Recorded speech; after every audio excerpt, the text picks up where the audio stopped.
maanta halkan waxa isugu yimi labada xusbi ee wadani iyo ucud oo shirarkoodii ay kaga wada tashanayeen xaaladaha dalku maraayo isugu yimid waxa halka ka soo baxday sidii la idin sheegay guddi wada jira gudiyadaasi oo ka wada shaqayn doona sidii ay u wada jaan qaadi lahaayeen ee ay u jahayn lahaayeen ummadda maanta mustaqbalkoodii iyo rajadoodii mugdiga la geliyay waxaan u baaqayaa aqoonyahanka culimaawaddiinta ganacsatada dhammaan in ay u dhaganuglaadaan iyo shacabka reer Somalilandba labada xusbi qaran ee mucaaridka ah oo go'aamo adag iyo dhaqdhaqaaqyo samayn doona uu sharcigu u banaynayo waxa god lagu riday oo lagu tutay sharciyadii dalka u taalay waxaanu marnaba aqoonsanayn lana shaqayn doonin xusbiyada qaranku aanay la shaqayn doonin komishanka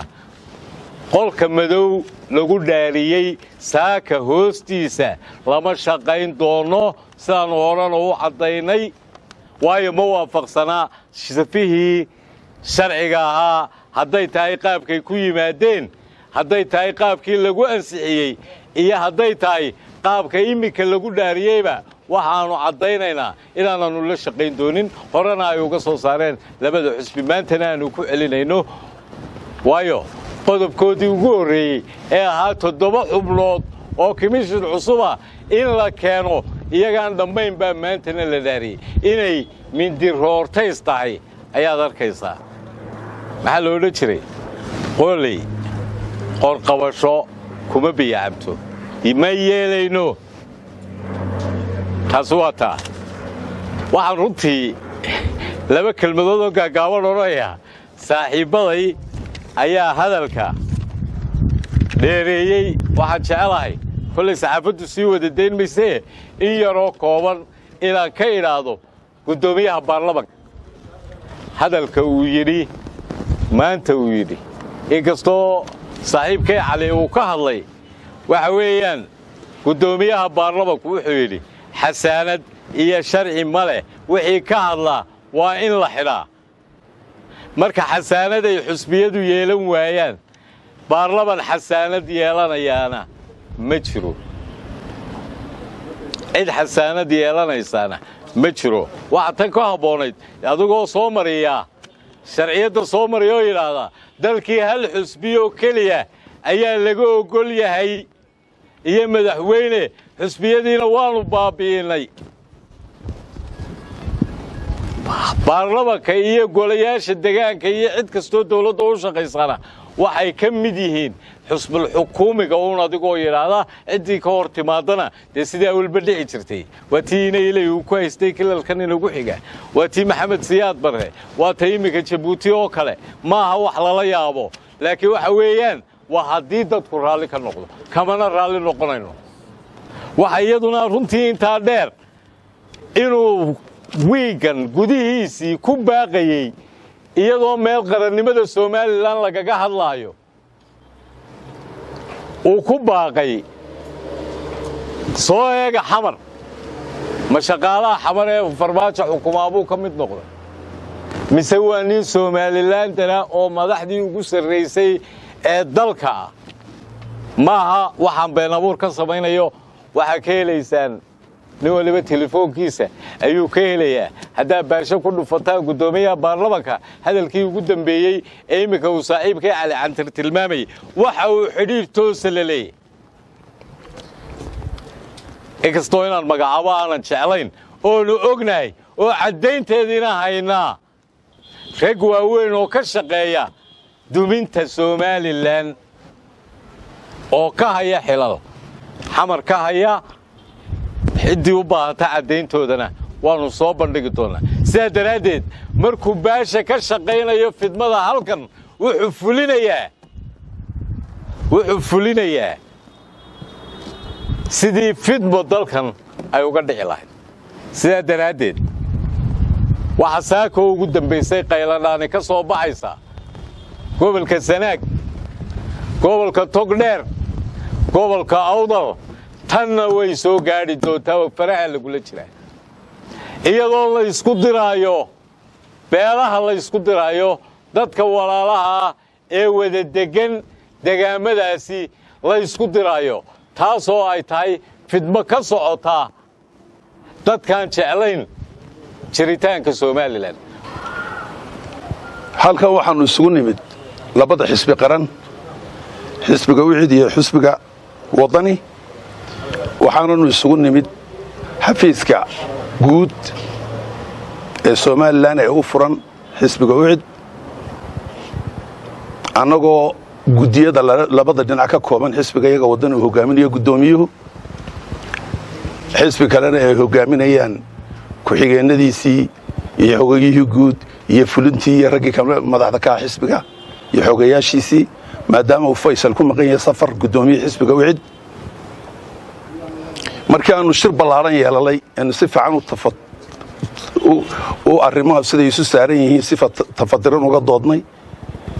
aanu ka hadlayn xaaladda maanta Soomaaliland ku jirto iyo xaaladda xisbiyada la saaray iyo dhibaatada haysata.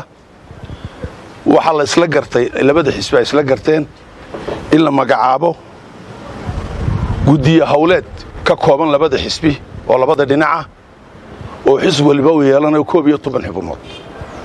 12 kaas xubnood oo si yeelanaya iyaguna laba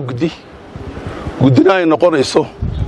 gudida xisbi walba madaxda qaranka ugu sareeyo gudoomiyada hogaaminayo oo afar iyo 7 xubnood oo loo saaray hawl maalmeedka iyo marba xaaladdu sida jirto inay soo darsaan oo warbixin ka keenaan. marka xisbi walba wuxuu yeeshay 4 meel iyo 7 xubnood 12 xubnood. labada xisbi markaa waxay isla garteen 22 ka xubnood inay si wada jira u wada shaqeeyaan inta dhibaatadan iyo duruufta adag ay haysataa maanta jirto si ay uga shaqeeyaan xal looga gaadho. gudiyadaasi waxa loogu talagalay inay la faguraan dhibaatada maanta ina saaran ee nagu soo ifbaxday ee kow ka tahay komishanka. waad arkaysaan iyadoon cidna lagala tashan in la ansixiyey, iyadoon cidna lagala tashan in la dhaariyey isla maantana. waad ogtiina waxa jira gudooyin ergooyin ahaa oo intaa ka hadlayay oo daba taagnaa in ka hadlaan qodobo fara badan oo inamada xidhay ka mid yihiin oo komishanka ka mid yahay oo kordhintii shalay ka soo baxday ka mid tahay nagu soo dul baxday. gudiyadana sida iyaguba sheegeen Xasan Guuraad ka maqlaysan gudidii madasha iyo madaxweyne ku-xigeenkii qaranka ee dalkan intuba waxay cadeeyeen madaxweynuhu ka dhagaadaygay oo diiday inuu arko oo la kulmo. waxaanaga shalay noo yimid oo xafiiska iyaga nagu soo boqday iyadoo labada xisbiba u dhan yihiin gudi ganacsi iyo isugu jirta culamo diin oo halkaan noogu yimid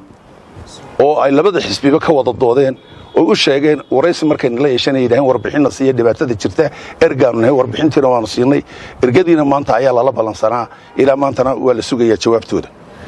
marka duruufaha taagan darteed waxa loo saaray gudida aan idin sheegay.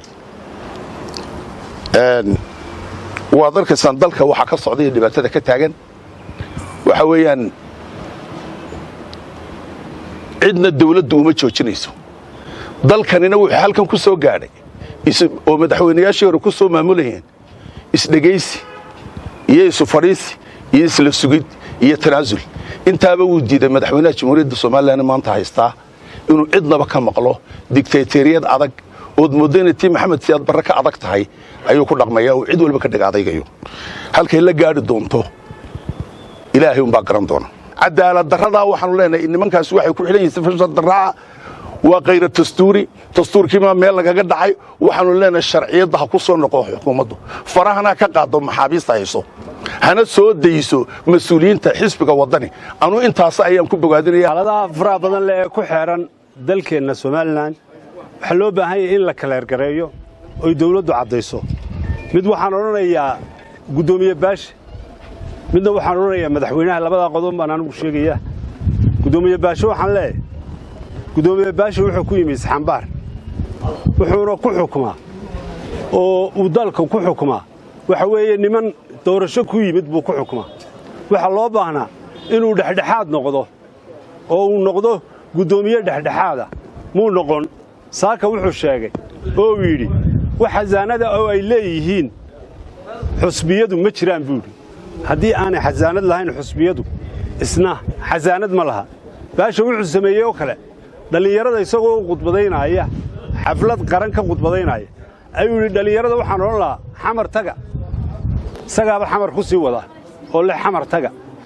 horta isagoo guddoomiyihii baarlamaanka ah inuu yidhaahdo xamar taga